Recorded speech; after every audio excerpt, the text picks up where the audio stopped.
De savoir le champ d'application de la loi. Et j'en reviens à la question de l'honorable député Oumar Sy. Honorable député Oumar Sy, je voulais tellement comprendre, excusez-moi de le dire, que je lui ai demandé de m'écrire sa question. Et il m'a écrit sa question. Il m'a écrit sa question, elle a été reprise par beaucoup d'intervenants. Est-ce que les crimes de sang sont dans le champ d'application de la loi d'amnistie? D'abord, et puis, honorable, vous m'avez accusé de dilatoire. Vous avez dit que je ne dois pas faire de dilatoire, je ne dois pas faire de langue de bois. Moi, pour qui me connaît, c'est que j'ai une langue et qu'elle n'est pas de bois. Ça, c'est un.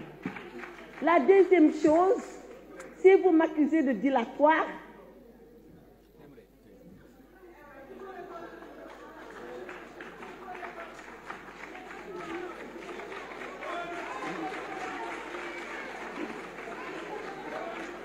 ça,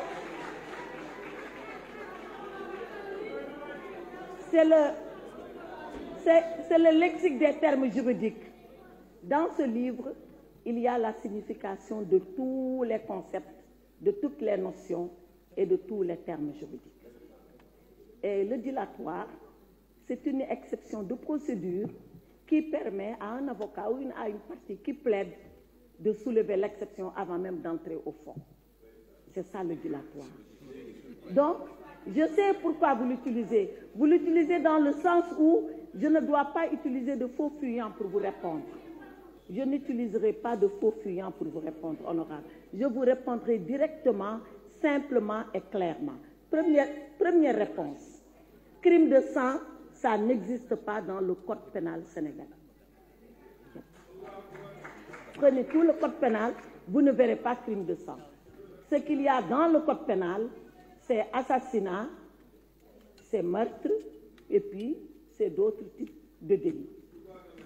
L'assassinat, c'est quand vous tuez quelqu'un avec préméditation. Voilà. Donc, c'est ça qui existe dans le code pénal. Mais sans langue de bois, sans dilatoire, dans le sens d'une exception, je réponds à votre question. Le champ d'application de la loi d'amnistie, il est fixé par l'article 1 de la loi. Et l'article 1 de la loi, je n'ai plus le texte de loi. Est-ce que quelqu'un peut m'aider à avoir le texte de loi? Ah, merci. L'article 1 de la loi dit ceci. Sont amnistiés de plein droit tous les faits susceptibles de revêtir la qualification d'infraction criminelle ou correctionnelle commis entre le 1er février 2021 et le 25 février 2024, tant au Sénégal qu'à l'étranger, se rapportant à des manifestations ou ayant des motivations politiques, y compris celles faites par tout support de communication, que leurs auteurs aient été jugés ou non. Voilà l'article 1er de la loi qui fixe le champ d'intervention de la loi d'amnistie.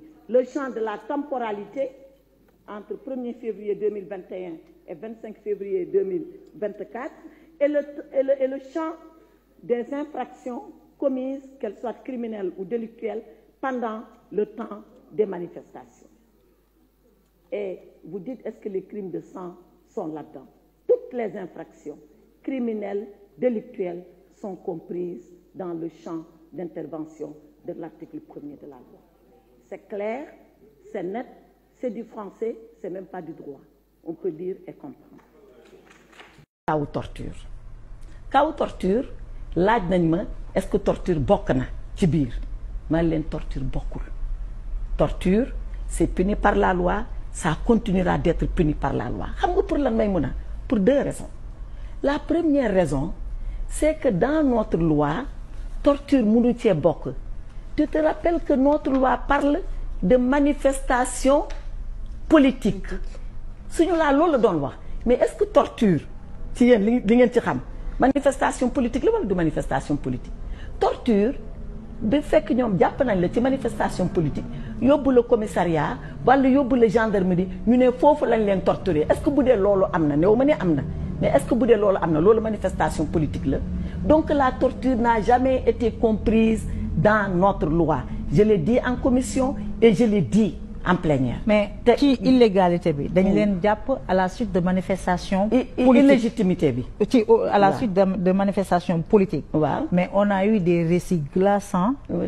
De nombreux jeunes yoo xam ne. dañoo révéler des faits de torture d'aveux obtenus sous le coup de la torture te loolu ba tey. amul benn communiqué bu FDS wala bu État du Sénégal. bu ko weddi. Maïmouna man dem fi nekk pour wax ni seen loi bi fan lañ ko teg man néew ma ni teg torture am na wala amul kooku beneen problème mais dama ne te ngeen déglu ma bu baax ci li may wax torture musul bokk ci loi bi ba ñu naan dañuy interpréter loi bi parce que ce qu'on interprète c'est quelque chose qui n'est pas clair. La loi interdit absolument d'ailleurs d'interpréter des dispositions claires. La disposition de notre loi, je dis ça de notre loi, c'est une façon de parler, de la loi du 13 mars, est une disposition claire. La torture n'est pas là-dedans. Loolu bu ñu ko yóbbu juge bi la preuve. Pendant seen bopp xam nañ ni torture bokkul ci biir loi bi parce que malgré la loi ñoo ngi porter plainte pour torture. Man nag je suis une femme de droit du ma àtte lu ma xamul waxuma ni torture am na wala torture amul mais dama ne fii torture mu si fee bokk képp koo xam ne jàpp nga ni yow dañ laa torturer da nga dem tribunal te juge bi dina la àtte beneen raison bi même su fekkoon ni torture am na ci biir même su fekkoon par extraordinaire torture am na mais torture Sénégal dafa ratifier ay convention internationale te ñoom sax ñu ngi koy wax mais la convention internationale contre la torture contre les traitements inhumains et dégradants boo demee ba xaatim ko ba signé ko elle est supérieure à ta loi nationale. Est-ce que xam nga ni tey Sénégal bu xëyee suba nee na man la torture n'est plus punissable au Sénégal on va continuer à punir la torture sur la base de ces conventions. Juridiction internationale boo dem mën nañ la traduire en justice. fii sax Sénégal da ngay ñëw ci juge bi rek tu invoques la convention internationale juge bi appliqué ko et puis mu jeex donc loolu ça ne peut pas servir de soubassement à une interprétation donc foofu laa waxee ni leur démarche est illégitime parce que fu ñu ko bëgg sukkandikoo teg ko loolu ci boppam moo amul. mais vous dites la même chose Amadou Ba moom. moo tax jarul interprétation dafa convoquer de nombreuses jurisprudences un peu partout dans le monde pour montrer que les faits de torture et de traitement inhumain dégradant. que mënul bokk ci loi d'amnistie. xam nga comment on appelle ça. Assassinat ak meurtre.